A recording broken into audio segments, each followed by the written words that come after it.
You are valuable, that you are here for a greater purpose. That was what was life-changing for me. Rich or poor, sick or healthy, if you know who you are in Jesus because He loves you and that God has a plan for your life, arms and legs, I mean, it's going to give me arthritis later on anyway.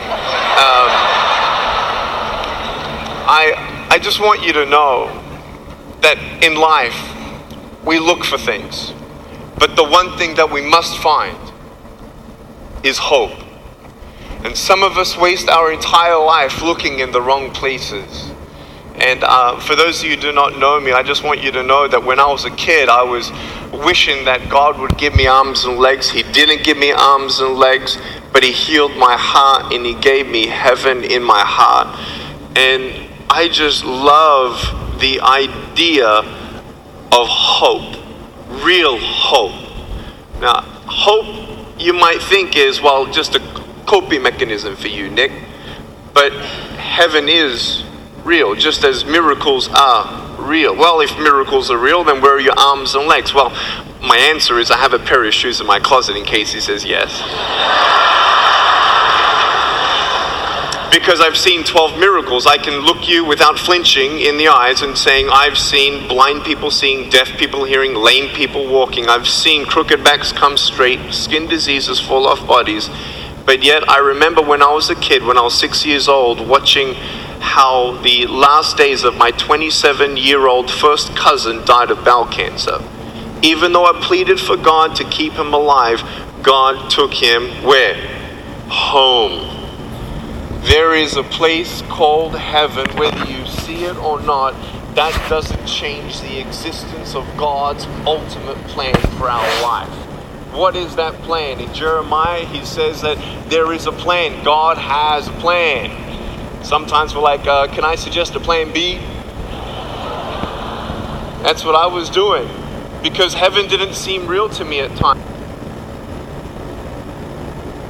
Because I didn't see it. Some people think I only have 1 foot just because they see only 1 foot, but I have a little second one right here. And it's always there. God's presence is always there. If you call upon the name of the Lord, you shall be saved and healed and redeemed. I don't know if God's going to give me arms, legs in this lifetime, but I'll tell you just one quick story of why I have joy in my life. Thank God for my parents, first of all, and my family for loving me through that. But 8 years ago, I was here in this area speaking at a church, and a little boy with no arms, no legs was in the crowd. The father held him up, 19-month-old little Daniel Martinez, no arms, no legs, little foot just like me. And I'm like, wow, that's so cool. We're going to wrestle later on. I got the father to bring him up on stage, and everyone was looking at him and people were crying. I looked at him. He's looking up at me with his big brown eyes and a big smile. When I looked at him, I remembered when I was at school, when I was getting teased, when I was getting bullied, when I felt alone, when I was broken, when I was depressed, to the point of an attempted suicide at age 10. I tried to drown myself in our family bathtub because I felt alone. I felt worthless, and I felt life was pointless. If there is no point to my suffering, then if God's not going to relieve my suffering, then I'll do it myself. But by the grace of God, I did not go through with that because of the love of my parents.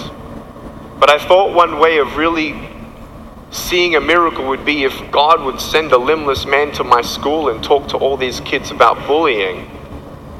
That would have changed my life. That would be classed in my eyes as a miracle. But when you don't get a miracle, you can still be a miracle of God for someone else. It's that 15-foot radius around you, the people you come into contact with. People notice my smile. People notice when I look them in their eyes, they're like, what's a guy without arms and legs smiling about? Well, I love God, and He has set me free. The only cure to death is resurrection. And because I believe I'm living forever and ever and ever, not that just heaven is real, but Jesus is real to me now. He carries me when I cannot walk. And if God can use a man without arms and legs to be his hands and feet, then God can use you too. If God used my broken pieces, then God can use your broken pieces. If God caused a lame woman to walk in India in front of me, He can cause you to walk if you cannot walk. But let me tell you about the love of God for a second. This old woman in India, she looked about 144 years old. I mean, she couldn't close her mouth because she was that weak. She looked at me, she was trembling like this, and through a translator, we spoke to her. Where were we in India? In the red light district of brothel houses, 150 brothel houses where 10-year-olds are kidnapped and sold by their parents sometimes for $700. Forced into sex slavery. That's where we were going to preach the gospel, and we went into a home, and this old woman was sitting down on the floor. Her sister walks in and says, "Stop talking about your God. Stop talking about Jesus. Show me that He's real. Make this woman walk." She said, "I don't want to hear about your God. Let me see it."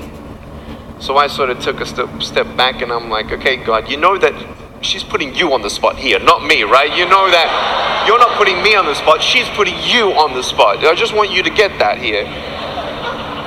So we prayed about it, prayed for her, prayed just right there and then with even a camera rolling. And the first time she tried to get up, she couldn't get up. She was trying to stretch her legs out. She hadn't walked for 4 years. She's never left that front door for 4 years. They carry her to the restroom. Her sister was saying that she was dying. Now, we prayed again. She got up all by herself. She started jumping up and down. It was a miracle. But here's the miracle, who that woman was. That woman wasn't just any woman. That woman was the one who started that whole red light district 45 years ago of organizing sex slavery, getting the pimps and the madams and the kidnappers, and ruining and destroying thousands and thousands of girls' lives. And God healed her. God pursued her. God pursues you every day, every breath. For as long as you are breathing, the door of mercy and grace is open to you.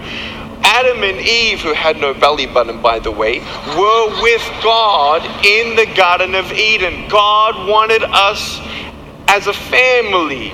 For as long as Adam and Eve did not sin, that one sin, they would be with God forever. The fruit of the knowledge of good and evil. As soon as they sinned, God couldn't be in their presence because He is God. He is holy. God is the Alpha and Omega, the beginning and the end. He created the universe. He created everything we see and we don't see. Who am I to say, "Hey God, you owe me an explanation for this"? He's God. Who am I? Who am I that I could demand, "Hey God, please tell me what you're going to do with me and then I'll trust you"? It's as foolish as me having a broken house and the best carpenter knocks on my door and I don't let him in because I want him to explain what he's about to do to fix me up. Jesus is the healer. He loves you. Don't deny Him into your heart just because you don't believe that you're not good enough for His love. That's the amazing thing about God's unconditional love. He pursues you. And when you hear His voice, don't harden your heart. Let Him in. I hardened my heart. I didn't think He could do miracles with my broken pieces. But man, when I was a kid, I never thought I'd get married. I have a beautiful wife. Her name is Kanae. We have a little baby boy, nearly 18 months old. His name is Kiyoshi. He's already my height.